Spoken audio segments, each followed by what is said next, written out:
देख रहे हैं N33 राजकुमार के साथ। तो चलिए बढ़ते हैं आज की कहानी की ओर।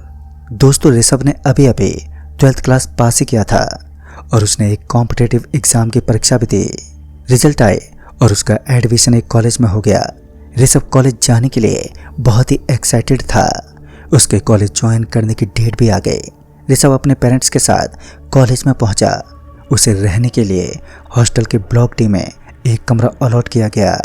ऋषभ को उसके पेरेंट्स कॉलेज छोड़कर वापस अपने घर आ गए।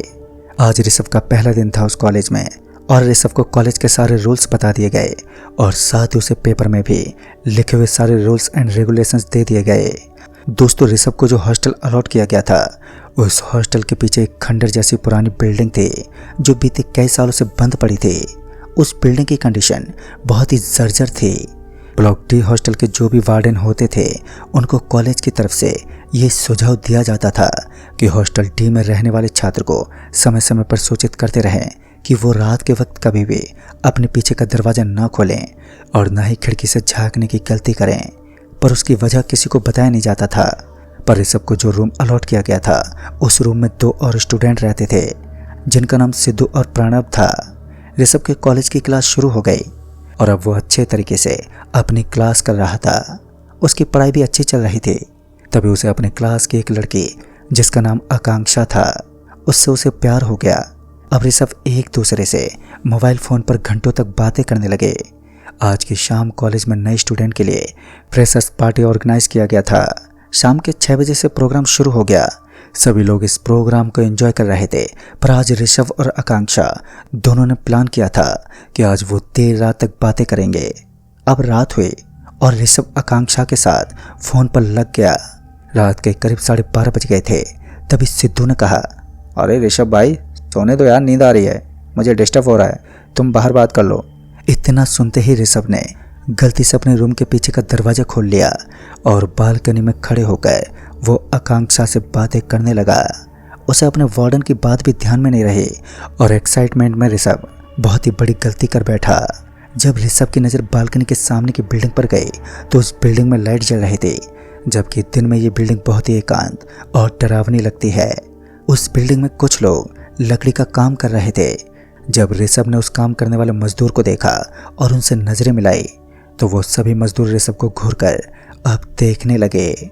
ऋषभ को कुछ भी समझ नहीं आया और वो आकांक्षा से बात करने की धुन में ये भी भूल गया कि उसे पीछे का दरवाज़ा खोलने से मना किया गया था।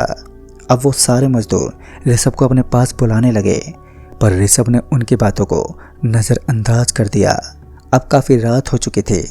ऋषभ अपने कमरे के पीछे का दरवाज़ा बंद करके आराम से सो गया, पर यह बात उसने किसी से शेयर नहीं की।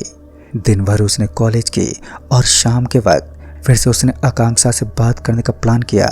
रात का खाना खाकर ऋषभ फिर से आकांक्षा से बात करने लगा और बातें करते करते उसने पीछे का दरवाज़ा खोला और फिर से बालकनी में जाकर आकांक्षा से बातें करने लगा। फिर एक बार उसकी नज़रें बालकनी के सामने वाली बिल्डिंग पर पड़ी, पर आज जो उसने देखा वो देखकर तो वो हैरान हो गया। उसने देखा कि उसके सारे कपड़े और कॉलेज यूनिफॉर्म उसी बिल्डिंग के बालकनी में टंगे हुए थे और वो सभी मजदूर फिर से इसे घूर रहे थे। कपड़े की तरफ इशारा करते हुए वो ऋषभ को बुला रहे थे। ऋषभ को कुछ भी समझ नहीं आया और अब रात के करीब 1 बज चुके थे। तभी ऋषभ ने सोचा, अगर यूनिफॉर्म नहीं मिली तो कल कॉलेज कैसे जाऊंगा। और ये सब सोचते हुए ऋषभ को इस बात का जरा सा भी ख्याल नहीं रहा कि उसे पीछे का दरवाज़ा खोलने से मना किया गया है। उसने आकांक्षा को कहा, अच्छा यार, मैं फ़ोन रखता हूँ, कुछ काम आ गया है, काम ख़त्म करके फिर कॉल करता हूँ। दोस्तों, ये कहते उसने सिद्धू और प्रणव को जगाया और तीनों दोस्त एक बार फिर से वही गलती कर बैठे जो उन्हें नहीं करनी चाहिए थी। तीनों के तीनों दोस्त बिल्डिंग से उतरकर पीछे का दरवाज़ा खोलने लगे और उसी खंडर वाली बिल्डिंग में कपड़े लेने चले गए। खंडर वाली बिल्डिंग का दरवाज़ा अपने आप ही खुल रहा था और वो बंद भी हो रहा था। तभी तीनों दोस्तों ने उस बिल्डिंग में प्रवेश किया और सीधे ऊपर रूम में चले गए।